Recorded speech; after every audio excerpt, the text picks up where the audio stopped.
আজকের সকালটা ছিল এক অন্যরকম অনুভূতির।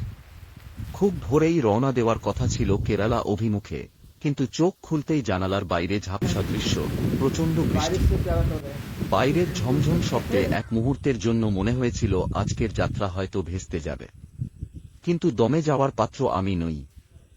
ঘরের কোণে বসেই শুরু করলাম ভিডিও তৈরির কাজ। বৃষ্টির শব্দকে সঙ্গী করেই কাটল কিছুটা সময়।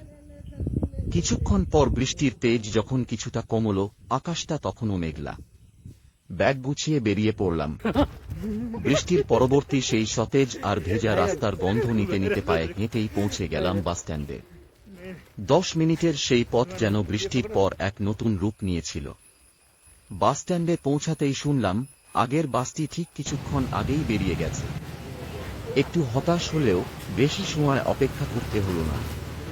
দূরে একটা বাসের হেডলাইট দেখা গেল, আমাদের কাঙ্ক্ষিত বাসটি এগিয়ে আসছে।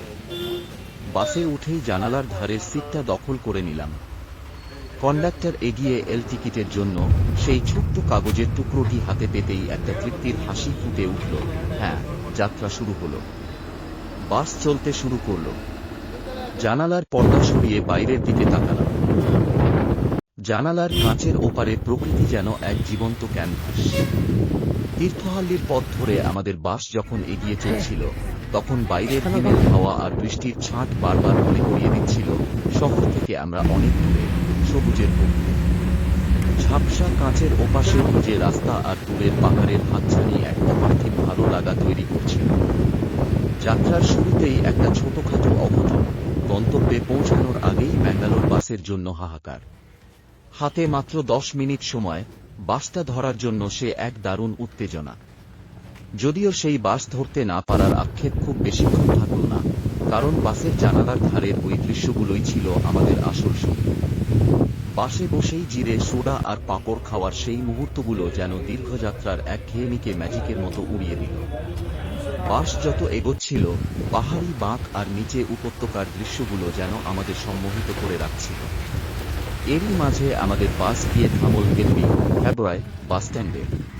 পাহাড়ের চূড়ায় অবস্থিত এই ছোট্ট স্টেশনে নামতেই চারপাশের কুয়াশা আমাদের ঘিরে ধরল। ওই কনকনে ঠান্ডায় পাহাড়ের হাওয়া গায়ে মেখে ভিডিও করার অনুভূতিটাই ছিল অন্যরকম। স্টেশনের দোকান থেকে আবারও বাসের জানালা দিয়ে বাইরের দৃশ্যগুলো যেন ছবির মতো সরে যাচ্ছিল। বাঁশ বা রাস্তার ধারের গাছপালার আড়াল দিয়ে সেই দৃশ্য দেখতে দেখতেই কখন যে ম্যাঙ্গালোর বাস স্ট্যান্ডে এসে পৌঁছলাম টেরই পেলাম না। বাস থেকে নেমেই শুরু হলো নতুন উদ্যমে পথ চলা। কিছু পথ পায়ে হেঁটে আমরা অটো ধরলাম। গন্তব্য ম্যাঙ্গালোর রেলওয়ে স্টেশন। স্টেশনে পা রাখতেই চোখে পড়ল যাত্রীদের ব্যস্ততা। আমি আমার ক্যামেরায় সেই মুহূর্তগুলো ধরে রাখতে ব্যস্ত হয়ে পড়লাম। বন্ধুকে দায়িত্ব দিলাম টিকেটের। সে পরম নিষ্ঠায় টিকেট কেটে আমার হাতে তুলে দিল। এরপর শুরু হলো দীর্ঘ প্রতীক্ষার পালা। স্টেশনের ভেতরে আমরা প্রায় 3 ঘন্টা বসে রইলাম। ঘড়ির কাঁটা চলছে, কিন্তু কোন প্ল্যাটফর্মে ট্রেন আসবে তা নিয়ে তখনও আমাদের মনে কিছুটা ধোঁয়াশা। তবে সব প্রতীক্ষার অবসান ঘটিয়ে ট্রেন এল। আমরা উঠে পড়লাম কয়নুরের উদ্দেশ্যে। ট্রেনের কামরায় বসে বাইরের রাতের অন্ধকার দেখতে দেখতে কখন যে গন্তব্যে পৌঁছলাম বুঝতেই পারলাম না। কয়নুরে নেমে চোখ আটকে গেল রাতের সেই দৃশ্যের ওপর।